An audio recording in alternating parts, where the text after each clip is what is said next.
We have to fight any kind of censorship and book banning that's going on right now. We are really, really passionate about that. You can only survive it through ambiance, through selection, service, and really being rooted in the community.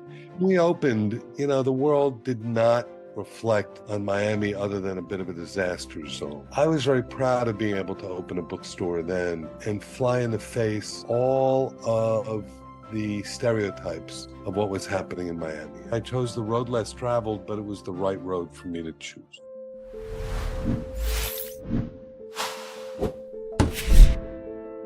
Did Amazon and the audiobooks kill the independent bookstore? Well, check this episode out for your answer.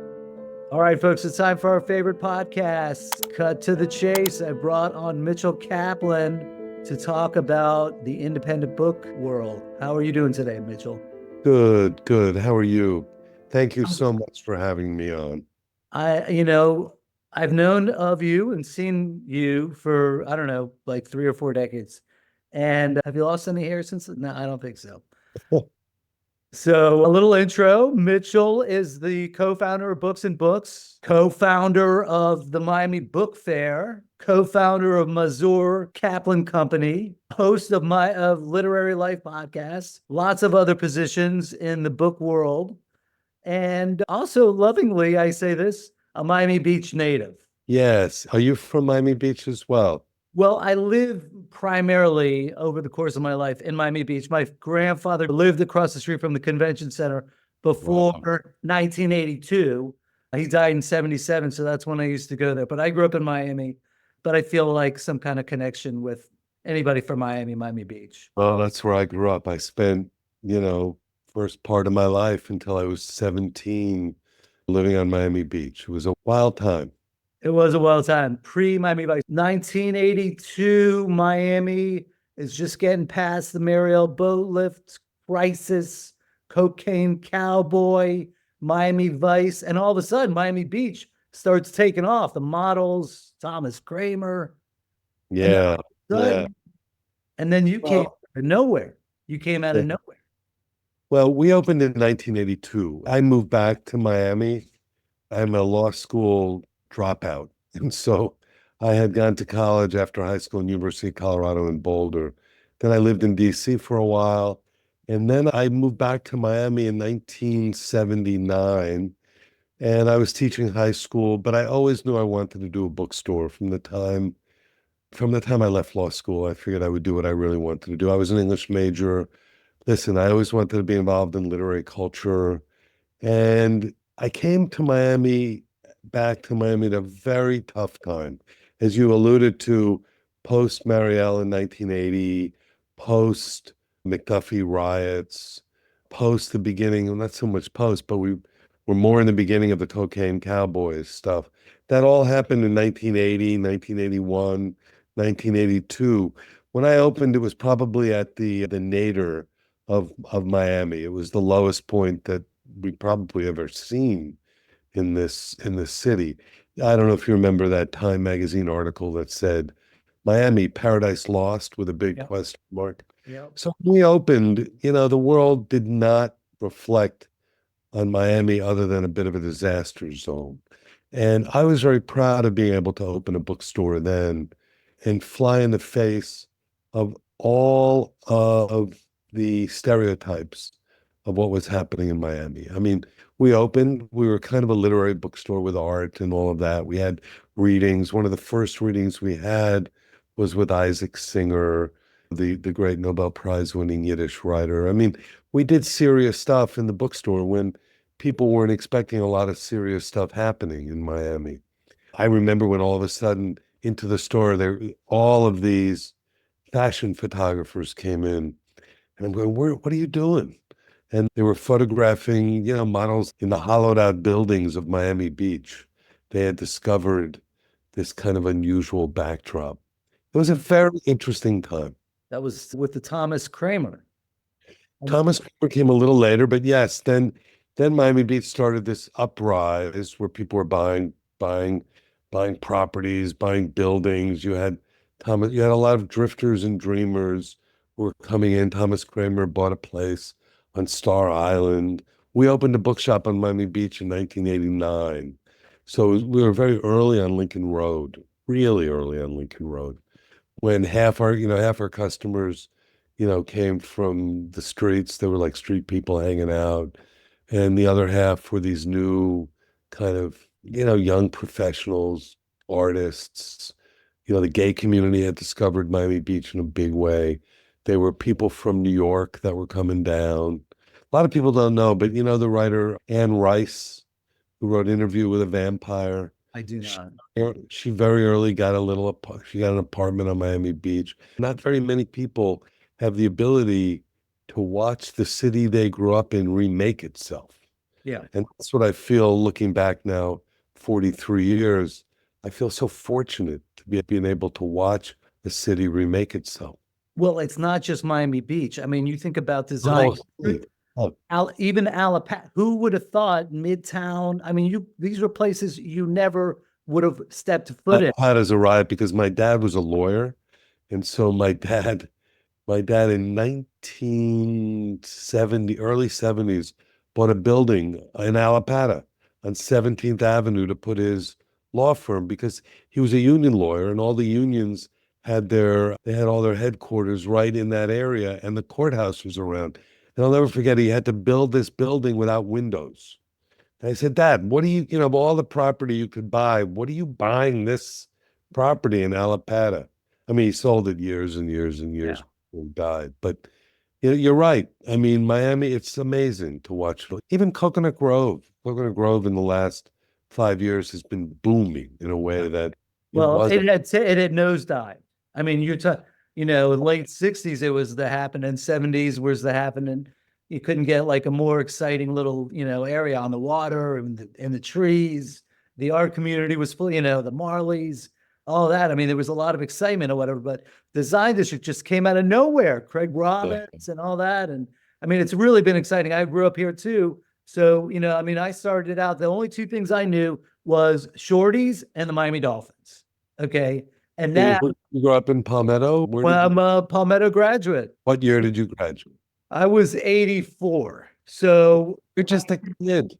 You're just I'm a kid. Well, I see the thing is, I remember going into, and I was kind of intellectual. I was, I was not always, doing the right thing or whatever, but I was sort of semi-intellectual. So when I was a young man, went to your bookstore. I think it was Ponce de Leon, the first one.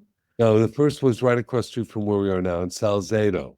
So that was the most 500 square feet. That was such a special place. I was like, I couldn't believe it. I couldn't believe in Miami, Coral Gables, that there was like some literate, and you're walking around with your hair all over the place, your shirt. You were like the Bohemian reincarnation. Loved it. I loved it. Well, I came back to Miami and had a really nice time teaching. I taught at Southridge High School. I taught English. But I always knew this is what I wanted to do because basically when I moved back, I wanted to create a world that I wanted to live in, right? So I built this little bookshop and all of my friends, most of my really good friends are friends that I met through the bookstore. So I created this little world that I wanted to be a part of. And I'm so proud of being able to have survived all these years in a very, very challenging retail environment.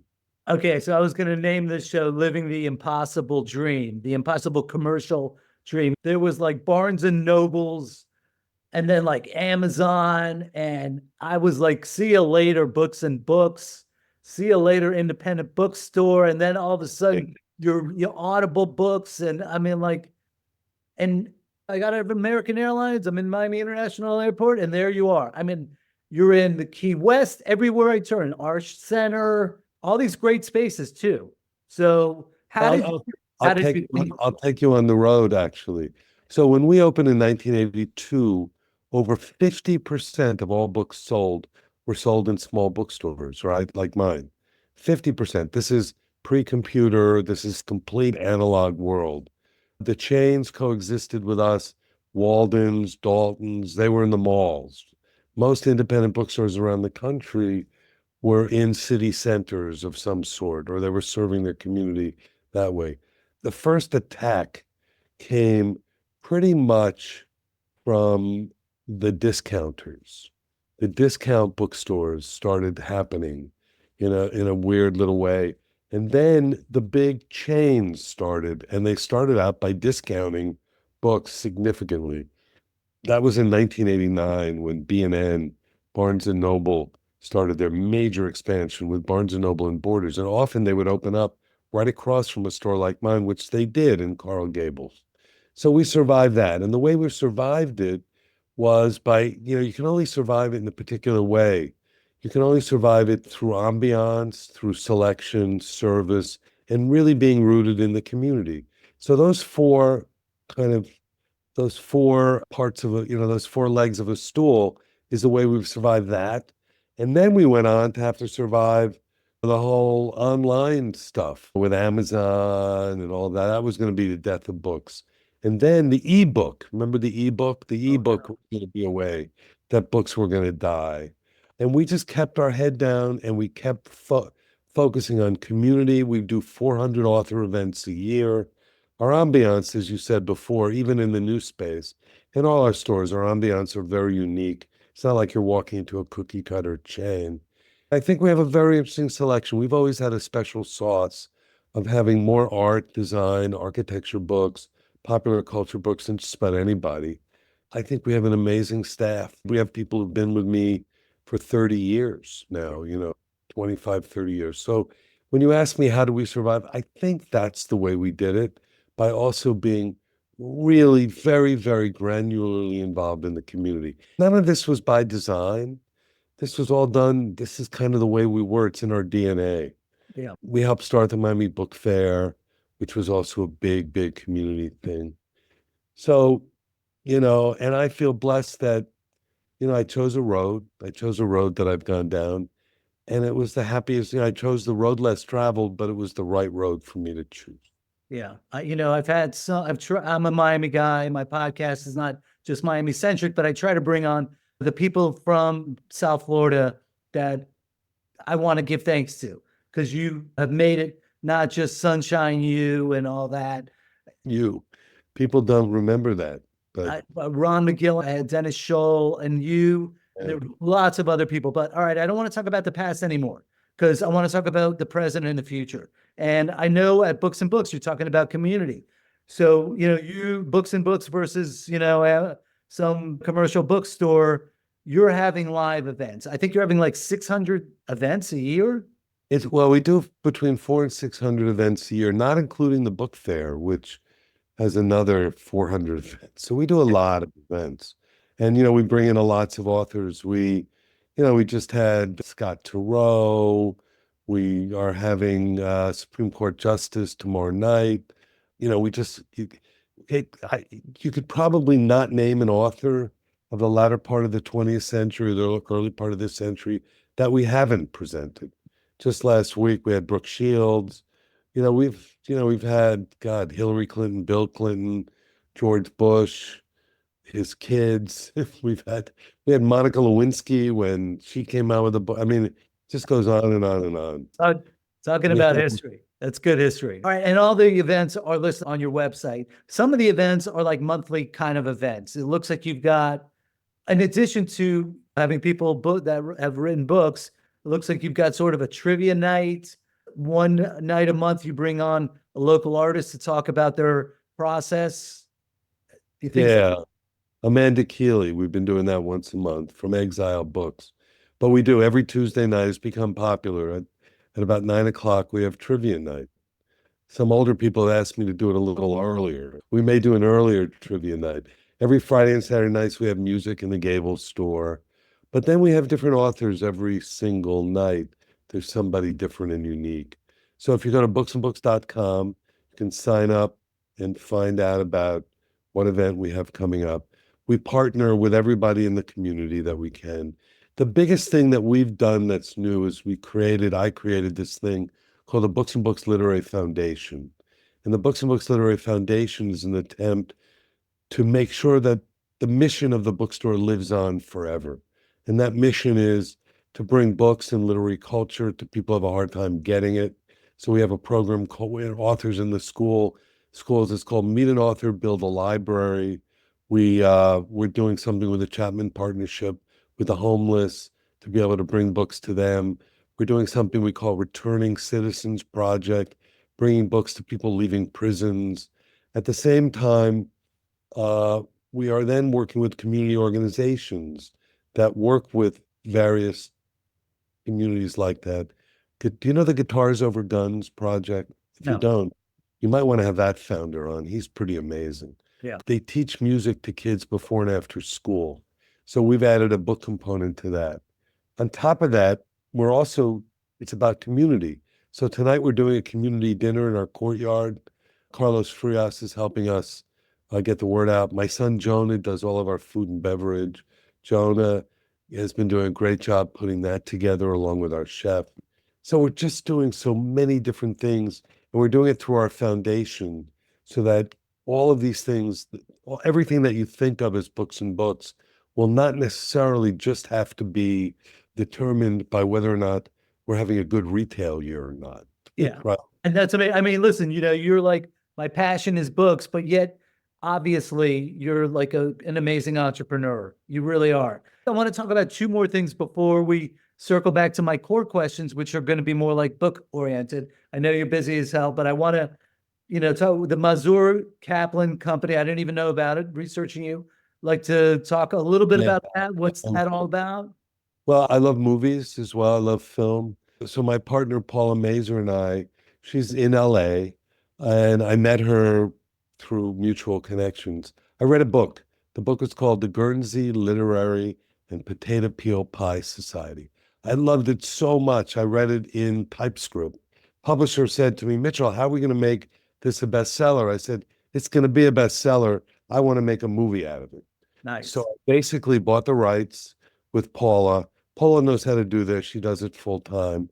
And we started a little company called Mazer Kaplan, basically Mazer Kaplan Films. We've made 5 movies so far with really major actors. We did one called Let 'Em Go with Diane Lane and Kevin Costner.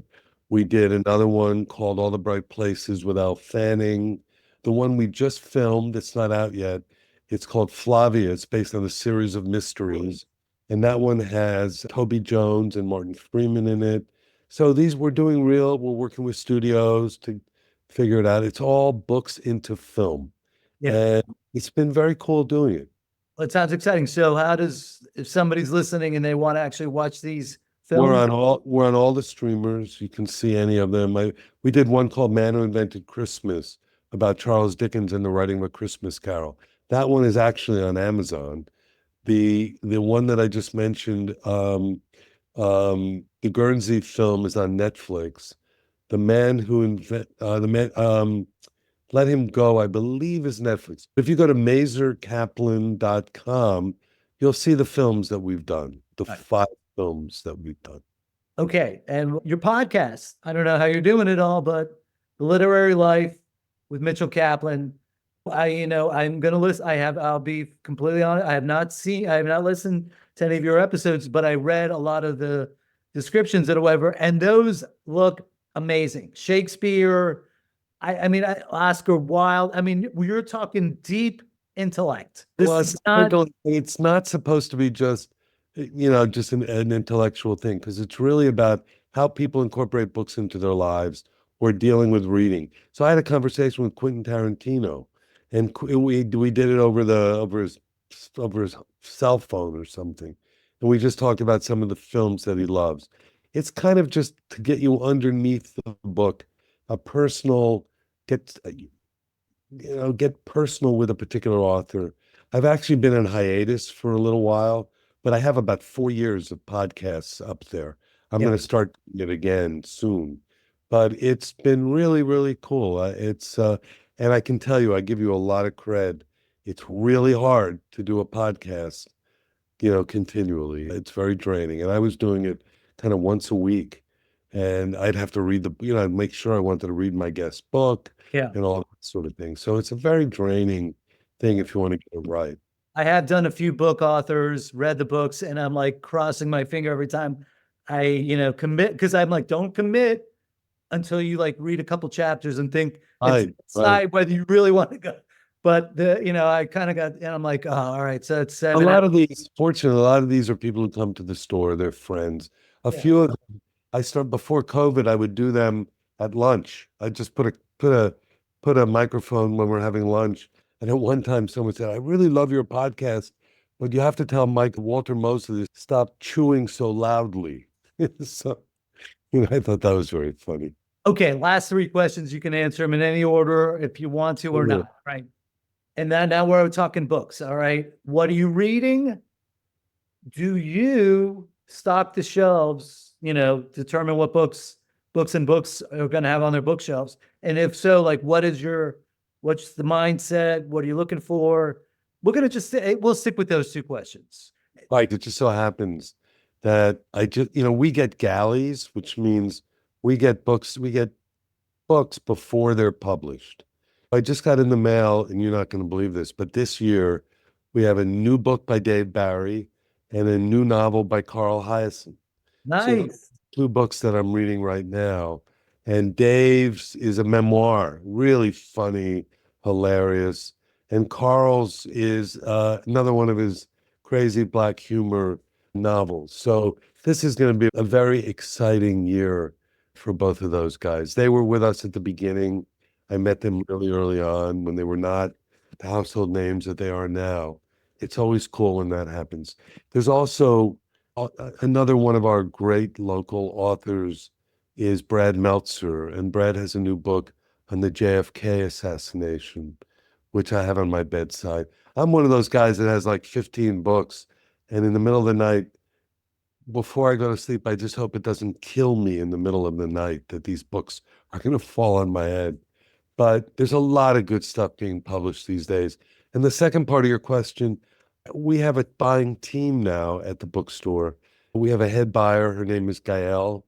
And she and I would never have turned over the buying to somebody if I didn't completely trust that they would reflect the interests of our community and our store. We try to reflect, we try to expose people to new things and not force things down anyone's throat, but we want people to understand what's new, what's out there, what's possible. If you like this, you might like that.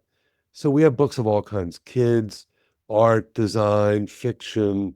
So it's all there. We think we've got a wonderful selection. It's interesting now that you can get books on the internet, you can get anything. So the idea is now people want a selection and have a sensibility of where they're looking. And that's kind of what we try to do. Yeah. But I mean, The other thing I need to just squeeze in here is something that I'm very passionate about, that anybody who loves reading and loves getting information needs to be passionate about as well. We have to fight any kind of censorship and book banning that's going on right now. So we are really, really passionate about that. And so, we make sure to carry books that may not be readily available in schools and other places because of this incredible book banning that's going on. When you and I went to high school, teachers didn't have to get their books approved by anybody. Because when I was teaching English, I just taught whatever books I wanted to teach. I would have never have thought that somebody was going to approve or disapprove what I was teaching. We're really doing a lot of that stuff. all right. Do you have anybody? I'm sorry you introduced that topic, but this will be my last question. So, do you have any events coming up or anybody speaking about book banning and, how we can come back? We always do. I mean, that's always a part of what we do. There's a wonderful thing that everybody should look out for. It's called National Banned Book Week. It's put out by the ALA and the American Bookseller Association. And it's a 1 week event. Usually it's toward the end of the summer, the beginning of the fall, in which every single day we'll have an event dealing with book banning. But it's always part of our discourse. If you come to our main store in Coral Gables, it's one of the most Instagram things we have. We have this beautiful mural which says, it talks about, says, we sell banned books and books and books and books and books. And Nice. So, so, I'm going to give a little shout out to my girlfriend who's an artist, local artist, and she's actually She does more mosaic portraits of iconic images. And right now, we are focusing on trying to figure out an image on the book ban topic. Oh, and I'd be happy to talk to you guys anytime you want. I think there's some very cool images that you could do. Take a look at this mural that we have. It's really Okay. Well, so then my last question is, I'm sorry, I can't, I'm an attorney also, so that just kills the whole last question concept. But when's the next time you're going to be at Books of Books? So in case I don't want you to, now that you're seeing me and you're like, yeah. 2 weeks from now, you're never going to remember me. I will always remember you. I go every day. So, I'm there. We have an office just down the street. So if you don't see me, ask for me. Yeah. And you have my phone number, I believe. But do you have an event coming up that you're going to actually be at? Or Oh, yeah. We have an event tonight, actually, with a woman named Sarah Hoover. And I'm going to be there. What about Yeah, we do. I know we do. Let me, next week, let me just check. I can never remember. All right. Well, what we're going to do is you're going to give me that answer afterwards. That's it for this episode of special episode of Cut to the Chase. Books are not, the independent bookstore is alive and well. And Yes. here's the man that's made it happen. Okay. So Mitchell, thank you for coming on the show. Thank you for everything that you've done. Okay. For the causes. And, I hope you carry on forever. Gregg, it's really a pleasure talking to you. Really loved it. Look forward to meeting you many, many times. Takeaways from the episode with Mitchell Kaplan. The independent bookstore is still around and thriving in some cases. Mitchell Kaplan in Miami has figured out the formula, and that is, second takeaway, community. It's not just about the books, although that's obviously one of the main components, but activities, events, music, live music, book readings, cafe also help. And another takeaway, Mitchell Kaplan has really been one of the main players in Miami, making this not just the Sunshine City, but also, an intellectual and artistic haven for a lot of people. And so he also gives who he loves, local Florida writers, to read. So there you go, 4 takeaways. That's all for this episode of Cut to the Chase. But before you go, will you open up your podcast app and give us a 5-star review? You can also leave a comment about what you liked most or other topics you'd like us to cover. And please be sure to subscribe so you don't miss any upcoming shows. Thanks, everybody. Be safe out there.